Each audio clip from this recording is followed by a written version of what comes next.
Hey everyone, it's Epoch here, and this is my entry into Alan at Comic Collector Geek's comic book cover challenge. So the theme for this one is female cover artists. This video, the original challenge was in tribute to Lily Renee, who's a Golden Age artist who died recently, I think at 101.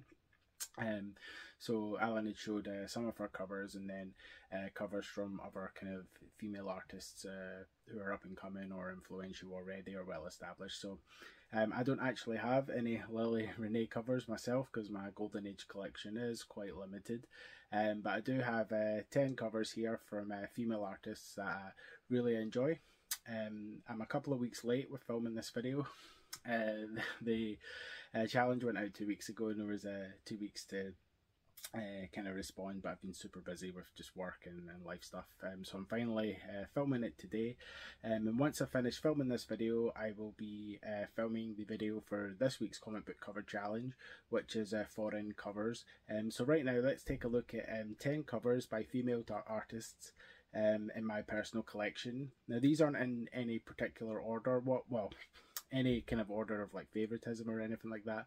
What I've done is I'm just going to show them by order of kind of alphabetically artist surname. So yeah, let's take a look at 10 comics from my personal collection which showcase female artists on the cover. Let's take a look. First up, we have Blackbird #1, and this cover is by Jen Bartel. I really enjoy her covers. She's currently doing the main cover for the current She-Hulk series, which are all great covers as well. I did debate showing one of them, even if the actual comic itself isn't that great at the moment, but some good covers from She-Hulk. But what I've decided to do is show you Blackbird #1. This was the first time I'd seen Jen Bartel's artwork, and it's quite like a simple composition in a way, but I just think it's really nice and really effective, and all our covers are kind of like that. They have these sort of bold colours and a simplicity about them, but still really good. So I really enjoy her covers. So first up, Jen Bartel with Blackbird #1. The next issue I'd like to show is Buffy the Vampire Slayer, Season 8, number 26. Most of the cover A's for Buffy Season 8 were painted by Jo Chen. And I just really love the way like her paintings turn out. She has a really good good eye for capturing the likeness of actors and real people. So I've chosen number 26 because it shows you quite an array of different characters on there with different expressions. And also it includes my two favourite characters, which is Willow and Oz. So yeah, I just really love kind of her painted cover. She didn't do every issue of Season 8. I think there was 5 or 6 issues where a different artist kind of did the painted covers, but really just to give kind of Jo Chen a bit of a break between stuff. But most of the covers were done by her, and this one is one of my favourites from that run. So Buffy the Vampire Slayer Season 8 number 26 with the painted cover by Jo Chen. The next issue I've chosen is this Blue Monday one-shot, Dead Man's Party, which is kind of a Halloween-themed issue. This cover is by the creator of Blue Monday, China Clugston Flores, or China Clugston Major. She was known at the time that these were coming out. These were coming out in the early 2000s. I just kind of really fell in love with her work there. Blue Monday is so it's sort of like I really like manga and anime, but I also really like kind of the Western style comic book. And her comics were sort of in a manga style, but included the elements of the Western comic book industry as well. So there's just kind of a slice of life series about all these friends in high school and the stuff they get up to. So I really like Blue Monday, so I wanted to showcase some of China Clugston Flores' work. So this one in particular, like I said, is a one-shot, Dead Man's Party, but there's quite a few different ones. They're all kind of like mini-series. But yeah, so this is the artwork of China Clugston Flores in the Blue Monday one-shot, Dead Man's Party. The next cover is by one of my favourite comic book artists, that's Amanda Conner. I just absolutely love her work, and this is her work for Painkiller Jane #4 with Jimmy Palmiotti. Her and Jimmy Palmiotti probably most famous for kind of reinventing Harley Quinn in a way, from the New 52 run and up to where she is now. But like I say, they worked together for a long time, and Amanda Conner is one of my absolute favourite artists, and So I wanted to show something that wasn't Harley Quinn. So I've shown Painkiller Jane #4 here, which is this nice close up of the Painkiller Jane's face there, which is kind of shows the distinct, for me, distinct style that Amanda Connor has with her kind of aiming that gun there. So I just thought this was a fun one to show and a good one to showcase the artwork of Amanda Connor. So that's Painkiller Jane #4. The next cover I'd like to show in this video is Sabrina the Teenage Witch #3 from the 5-issue miniseries that came out a few years ago. All the A covers were done by Veronica Fish. I'm not sure if she did the interiors as well, but the covers were done by Veronica Fish. I first kind of found her work for a miniseries called Blackwood, which was kind of like a horror miniseries, which I really liked.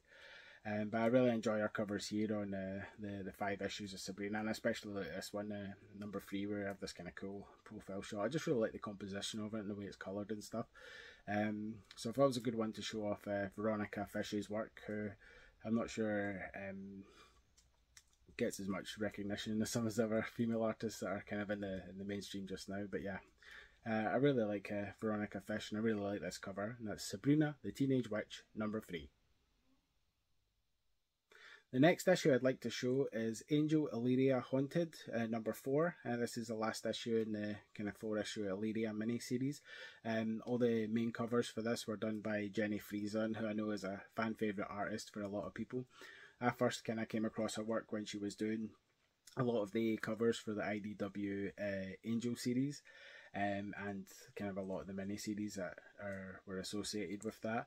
But Jenny Frieson has so many kind of good examples, but this is absolutely one of my favourite. And Jenny Frieson also, she has a great talent for capturing the likeness of real people, and this is no exception. The way she's captured Amy Acker here, the actress who plays Fred and who became Illyria, is just fantastic. I just love this cover. It's just the way it's composed, the way it's coloured, the way everything about it, her style is just kind of shines through. And this is just a great example of Jenny Frieson's artwork. So that's Angel Illyria Haunted #4. And speaking of Angel, the next cover I'd like to show is Angel in Faith #1, which sort of tied into the Buffy Season 9 comics. This cover was done by Rebecca Isaacs, who did all the covers for all 25 issues of Angel in Faith, the first series, and then went on and did all of the issues of the Buffy Season 10 run, interiors and covers. But this is just the first issue of that run, and I just think it's a really, really great cover, kind of showing Angel in Faith there. Again, she has a pretty good knack for capturing the likenesses of individuals.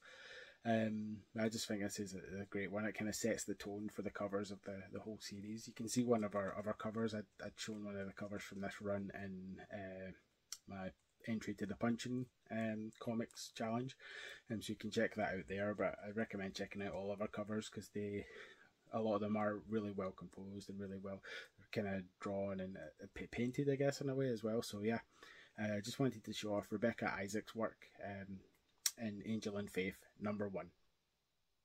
The next cover I'd like to show is Demon Days Mariko #1. This is a Peach Momoko cover. I don't really know anything about this book. I picked it up for £2 on eBay when I was buying some other stuff from the seller. But I just really like this cover. I really kind of like the softness of it, and the way that Peach Momoko kind of does her stuff. You can see the kind of the Oni mask in the background there, and the characters here. So I just think it's well done. I like a lot of her work. But yeah, I thought this was this is the one I had to hand for Peach Momoko, but I just wanted to show off some of her work in this entry. So that's Demon Days Mariko #1 with the cover by Peach Momoko. The next cover I'd like to show is Draculina #1 by Colette Turner. Colette Turner is someone who's fast becoming one of my favourite artists at the moment. I really love all her A covers to the Draculina series, and she's just started doing the covers for the Vampirella Year 1 miniseries as well, and they're all fantastic covers as well. And recently I've seen her do some of the kind of variant covers for Brian Pulido's Lady Death Kickstarters. She just does fantastic work. I started following her Instagram as well, and there's a lot of great work on there too. But yeah, definitely fast becoming one of my favourite artists, Colette Turner. And I just wanted to show off, this is the issue where I first sort of discovered her work, Draculina #1. So this is Vampirella's sister, Draculina. But yeah, Colette Turner doing some amazing work, and I can't wait to see what other stuff she does in the future. So that's Draculina #1 by Colette Turner. My last entry this week is a cover by Annie Wu. This one is Black Canary #10. I just like the way she kind of draws the characters there. The art on these particular covers is a little kind of like rough around the edges, like thick lines and stuff, which I quite like because that suits the tone for this particular Black Canary series really well. Sort of that kind of like punky, kind of rock and roll vibe there. So I just thought this was a fun one to show for Annie Wu, and that's Black Canary #10.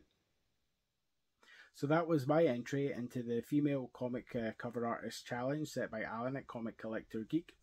If you'd like to take part, then certainly film a video showing off 10 covers by some of your favourite female comic book cover artists, and just use the hashtags Friday Comic Challenge and hashtag female artists covers, and that way everyone can get to take a look at the entries into your selection. You never know, they might discover an artist they haven't seen before that they would like to add to their collection.